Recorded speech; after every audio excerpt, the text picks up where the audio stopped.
ever get that feeling? Like you've outgrown something. Not Yep. because it's bad or anything, just you've changed. It's like, remember that childhood bedroom you loved? Hmm. But then it just felt dot small. Well, today we're kind of diving into something similar, outgrowing a good relationship. And I'm not talking about a toxic one, but one you've simply grown beyond. We're doing a deep dive on this article I read, and it really got me thinking. It's all about those relationships that seem great on the surface, checking all the boxes, but something just missing. What's really interesting here is what the article highlights, the difference between, a good relationship versus a great one. And it makes you think, right, we rarely settle for good enough in other areas of life. So Yeah. why do we do it in love, right? Totally. Like we've all seen them or maybe even been in them, right? That super secure and stable relationship, zero drama provides for you. But maybe it lacks a certain spark. Exactly. And that's where this whole settling thing comes in. And the article really digs into this, the psychology of why we settle. Sometimes it's fear of the unknown or maybe even baggage from past relationships. It's like we'd rather stick with the comfortable, even if deep down we suspect it's not the best fit for who we are now, let alone who we're becoming. Right. And that's where it gets really interesting because the article doesn't just point out this common dilemma. It actually offers advice. Some pretty insightful and actionable advice at that. Okay, unpack that a bit. What kind of advice are we talking about? Well, it really emphasizes self-awareness, but not just in a vague look at yourself kind of way. It's more about really understanding your needs, your own needs and desires in a relationship, what truly fulfills you. Yeah. And crucially, how have those needs and desires evolved over time? I feel like this is where it gets kind of tricky. We change so much throughout life. What we want and need in our relationships probably changes too, right? Absolutely. And this is where the article really shines. It gives you practical tools to navigate this whole thing. Okay, I'm all ears. Tell me more. So it suggests things like journaling prompts, to guide you through some introspection. Like, imagine your ideal relationship 5 years from now. What does it look like? What does it feel like? But more importantly, it asks, what needs to change within you to get there?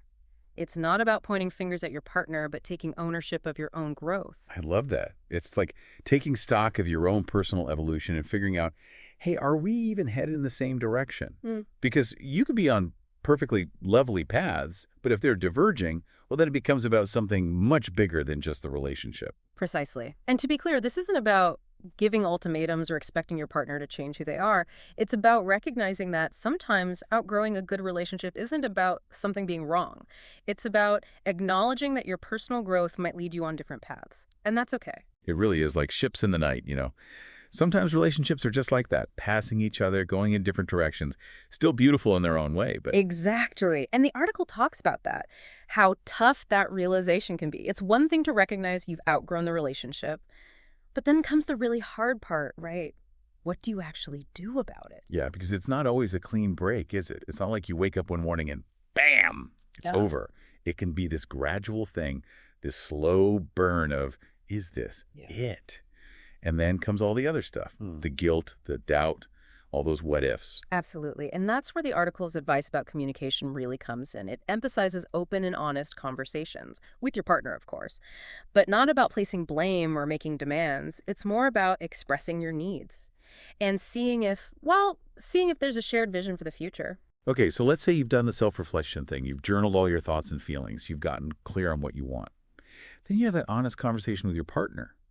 But what if you're not on the same page? What if your paths really are heading in different directions? That's got to be scary. It can be incredibly tough, no doubt. But here's the thing. The article reminds us that choosing your own growth, it's not selfish. It's actually really courageous. An act of self-respect. It's funny, when we talk about breakups, we usually see them as this big, dramatic, negative thing. But this article, it frames it as this natural part of growth, maybe even a positive one. Like sometimes letting go is how we make space for something even better. It's about shifting your perspective. Right. So instead of looking at the end of a good relationship as some kind of failure, we can choose to see it as a testament to our own evolution. We're not the same people we were when it began. We've learned things, grown as people. Exactly. And naturally, our needs and desires have changed too. Which is okay. More than okay. It's human. We're always evolving. And sometimes that means we outgrow things. Jobs, cities we live in, even relationships. things that once served us well. And it takes a certain maturity to acknowledge that. Just because something was once good for us, it doesn't mean it always will be. Recognizing when it's time to move on, that's self-awareness. Strength, not weakness. You said it. It's about owning your own narrative, Yeah. stepping into your power and saying, this is me right here, right now, and this is what I need. It's like we're on autopilot sometimes, Yeah. thinking, well, this is fine, this is good, I should be happy. But this article, it's like a little nudge, like, hey, what about great? Don't you deserve great? It makes me think of that quote, I think it was Marianne Williamson. She said, "Our deepest fear is not that we are inadequate.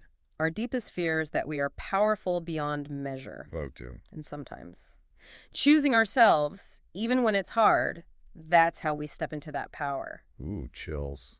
That's so good. I think this whole conversation is powerful because it applies to so many of us.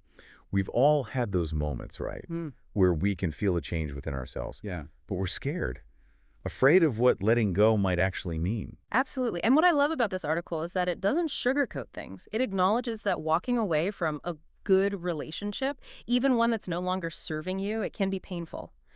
But it also offers this powerful message of hope, a reminder that on the other side of that discomfort, there's potential for something truly extraordinary. Yes, and it even says, and this really stuck with me, you'll be so wildly, unbelievably grateful you didn't stay. I mean, that's a bold statement.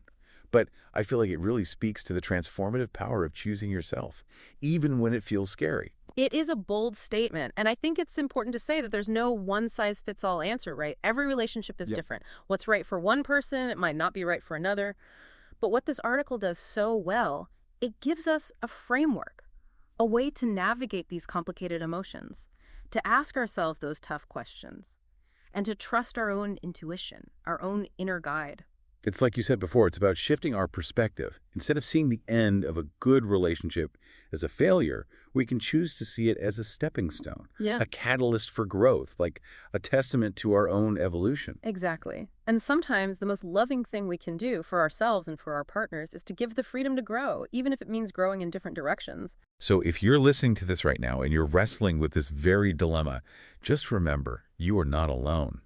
And choosing yourself, it's never selfish.